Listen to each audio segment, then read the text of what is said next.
Welcome to our channel. Telgi scam అని కూడా పిలువబడే స్టాంప్ పేపర్ స్కామ్ 1992లో ప్రారంభమై 2003లో వెలుగులోకి వచ్చిన ఒక ఆర్థిక కుంభకోణం. ఒక వ్యక్తి తన తెలివితేటలతో, నేరపూరిత ఆలోచనలతో దేశ ఆర్థిక వ్యవస్థను కుదిపేశాడు. అతడే అబ్దుల్ కరీం తేల్గి. వేల కోట్ల రూపాయల నకిలీ స్టాంపుల కుంభకోణం. ఈ కథలో నిజాలు ఊహకందని మలుపులు తిరుగుతాయి. తెర వెనుక దాగున్న రహస్యాలు, రాజకీయ నాయకుల హస్తం, పోలీసుల సహకారం అన్నింటినీ వెలికితీద్దాం. 2000ల ప్రారంభంలో భారతదేశం ఆర్థికంగా ఎదుగుతున్న తరుణం. కానీ ఈ ఎదుగుదల వెనుక ఒక చీకటి నీడ కమ్ముకుంది. నకిలీ స్టాంపుల సామ్రాజ్యం. ఈ సామ్రాజ్యాన్ని నడిపించింది ఒక సాధారణ వ్యక్తి, అబ్దుల్ కరీం తేల్గి. అబ్దుల్ కరీం తేల్గి 1961లో కర్ణాటకలోని బెల్గాం జిల్లా ఖానాపూర్లో జన్మించాడు. ఆయన తండ్రి భారతీయ రైల్వేలో ఉద్యోగం మరియు తేల్గి చిన్నతనంలోనే మరణించారు. తేల్గి రైళ్లలో పండ్లు మరియు కూరగాయలు అమ్మడం ద్వారా తన చదువు కొనసాగింది. ఆర్థిక ఇబ్బందుల కారణంగా తేల్గి చదువు సక్రమంగా సాగలేదు.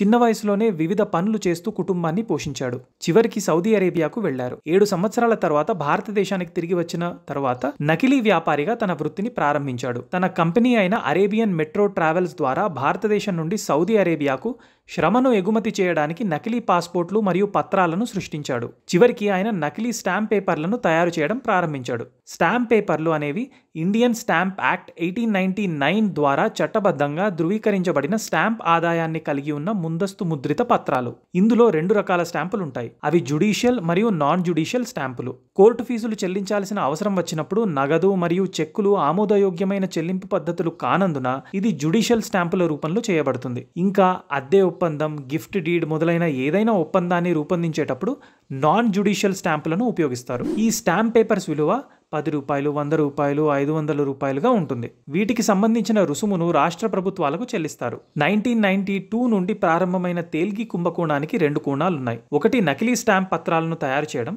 రెండవది తేల్గి నకిలీని సరఫరా చేయడానికి సరైన అవకాశాన్ని సృష్టించే స్టాంప్ పేపర్ కొరతను సృష్టించడం. మహారాష్ట్రలోని ఇండియన్ సెక్యూరిటీ ప్రెస్ అధికారులకు లంచం ఇచ్చి నకిలీ పత్రాలను సృష్టించడానికి కృత్రిమ పత్రాల కొరతను సృష్టించి యంత్రాలు మరియు ప్రింటింగ్ సామగ్రిని పొందేందుకు తేల్గి బృందం పాటుపడింది. నకిలీ పత్రాలతో స్టాంపు పేపర్లు, జ్యుడిషియల్ కోర్టు ఫీజు స్టాంపులు, రెవెన్యూ స్టాంపులు, ప్రత్యేక అంటుకునే స్టాంపులు, విదేశీ బిల్లులు, బ్రోకర్ నోట్లు, బీమా పాలసీలు, వాటా బదిలీ సర్టిఫికెట్లు, బీమా ఏజెన్సీలు మరియు అనేక ఇతర చట్టపరమైన పత్రాలు ఉన్నాయి. మొత్తం కుంభకోణం విలువ 30,000 కోట్లకు పైగా ఉంది. ఆగస్ట్ 19, 2000న బెంగళూరులోని కాటన్పేట్లో నకిలీ స్టాంప్ పేపర్లను రవాణా చేస్తున్న 2 వ్యక్తులను అరెస్టు చేశారు. ఆ ఇద్దరిని విచారించడంతో ఈ కుంభకోణం బయటకొచ్చింది. దీని ఫలితంగా బెంగళూరు అంతటా దాడులు జరిగాయి. వీటిలో 9 కోట్లకు పైగా విలువైన నకిలీ స్టాంప్ పేపర్లు మరియు ఇతర చట్టపరమైన పత్రాలు బయటపడ్డాయి. అయితే ఈ సమయంలో అబ్దుల్ కరీం తేల్గి పరారీలో ఉన్నాడు. తేల్గి రాజస్థాన్లోని అజ్మీర్కు తీర్థయాత్రకు వెళుతున్నట్లు పోలీసులకు సమాచారం అందడంతో నవంబర్ 2001లో చివరకు అరెస్టు చేశారు. పోలీసులు, రాజకీయ నాయకులు సహా అనేక మంది ఉన్నతాధికారులు పాల్గొన్న స్కామ్లో తాను ఒక చిన్న భాగమని అతను మొదట పోలీసులకు చెప్పాడు. ఇది విన్న తర్వాత ప్రత్యేక దర్యాప్తు బృందం SIT ఈ స్కామ్ను దర్యాప్తు చేయడానికి IPS అధికారి శ్రీకుమార్ నేతృత్వంలోని స్టాంప్ ITని ఏర్పాటు చేసింది. CBI తేల్గిపై ఛార్జ్షీట్ దాఖలు చేసిన తర్వాత అతన్ని జైలుకు తరలించారు. తేల్గి జైలు నుండి తన కార్యకలాపాలను కొనసాగించినట్లు, తేల్గికి మొబైల్ ఫోన్లు సరఫరా చేసినందుకు హైకోర్టు 2 జైలు అధికారులను దోషులుగా నిర్ధారించింది. స్టాంపుల వ్యాపారంలో లాభాలు చూసిన తేల్గి మరింత డబ్బు సంపాదించాలనే అత్యాశతో నకిలీ స్టాంపుల తయారీకి ప్రణాళిక వేశాడు. ప్రభుత్వ స్టాంపుల ముద్రణ యంత్రాలను సంపాదించడానికి ప్రయత్నించాడు. కొందరు ప్రభుత్వ అధికారుల సహకారంతో నకిలీ స్టాంపుల ముద్రణ యంత్రాలను సంపాదించాడు. నకిలీ స్టాంపుల తయారీకి ఒక రహస్య నెట్వర్క్ను ఏర్పాటు చేశాడు. తేల్గి మొదట ముంబైలో స్టాంపుల విక్రయదారుగా పనిచేశాడు. తరువాత అతను నకిలీ స్టాంపులను తయారు చేయడం ప్రారంభించాడు. అతను ప్రభుత్వ ముద్రణాలయాల నుండి స్టాంప్ పేపర్లను దొంగలించి వాటిని నకిలీ స్టాంపులను తయారు చేయడానికి ఉపయోగించాడు. తేల్గి తన నకిలీ స్టాంపులను బ్యాంకులు, బీమా కంపెనీలు మరియు ఇతర సంస్థలకు విక్రయించాడు. అతను తన నకిలీ స్టాంపులను విక్రయించడానికి ఒక పెద్ద నెట్వర్క్నే ఏర్పాటు చేశాడు. తేల్గి తన నకిలీ స్టాంపుల వ్యాపారం ద్వారా వేల కోట్ల రూపాయలు సంపాదించాడు. తేల్గి నకిలీ స్టాంపుల కుంభకోణం భారతదేశ చరిత్రలో అతిపెద్ద కుంభకోణాలలో ఒకటి. తేల్గి వేల కోట్ల రూపాయల మోసాలకు పాల్పడ్డాడు.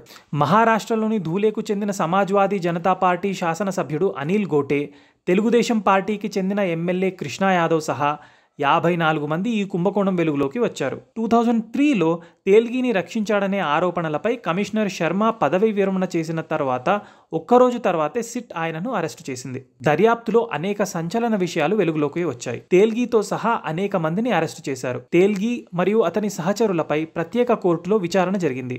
కోర్టు తేల్గికి 30 సంవత్సరాల జైలు శిక్ష మరియు 202 కోట్ల భారీ జరిమానా కూడా విధించింది. ఈ కుంభకోణం వల్ల భవిష్యత్తులో ఇటువంటి మోసాలను నివారించడానికి స్టాంప్ పేపర్ జారీలో సంస్కరణలు మరియు స్టాంప్ పేపర్ రికార్డుల డిజిటలైజేషన్కు దారితీసింది.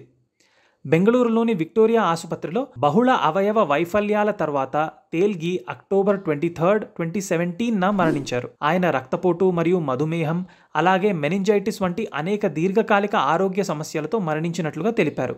కానీ అతని కుంభకోణం వెనుక దాగున్న రహస్యాలు ఇంకా రాలేదు. తేల్గి కుంభకోణం వెనుక అసలు సూత్రధారులు ఎవరనేది ఇప్పటికీ ఒక మిస్టరీగానే ఉంది. అయితే ఈ కుంభకోణంలో అనేక మంది ప్రభుత్వ అధికారులు, పోలీసులు, రాజకీయ నాయకులు పాలుపంచుకున్నట్లు ఆధారాలు ఉన్నాయి. స్టాంపుల ముద్రణ యంత్రాలను తేల్గికి అందించడంలో కొందరు ప్రభుత్వ అధికారులు సహకరించినట్లు ఆరోపణలు ఉన్నాయి. తేల్గి నకిలీ స్టాంపులను విక్రయించడానికి అనుమతించిన కొందరు ప్రభుత్వ అధికారులు కూడా ఈ కుంభకోణంలో పాలుపంచుకున్నారు. తేల్గికి రక్షణ కల్పించిన కొందరు పోలీసులు కూడా ఈ కుంభకోణంలో పాలుపంచుకున్నారు. తేల్గి నుండి లంచం తీసుకున్న కొందరు పోలీసులు అతనికి సహకరించినట్లు ఆరోపణలు ఉన్నాయి. తేల్గికి రాజకీయ నాయకుల అండదండలు ఉన్నాయని ఆరోపణలు కూడా ఉన్నాయి. కొందరు రాజకీయ నాయకులు తేల్గి నుండి లంచం తీసుకున్నట్లు ఆరోపణలు ఉన్నాయి. తేల్గి కుంభకోణం భారతదేశ చరిత్రలో ఒక చీకటి అధ్యాయం. ఈ వీడియో మీకు నచ్చితే లైక్ చేయండి, షేర్ చేయండి. మళ్ళీ మన ఛానల్లో మీరు ఎలాంటి వీడియోస్ చూడాలి అనుకుంటున్నారో కామెంట్ చేయండి. Thank you.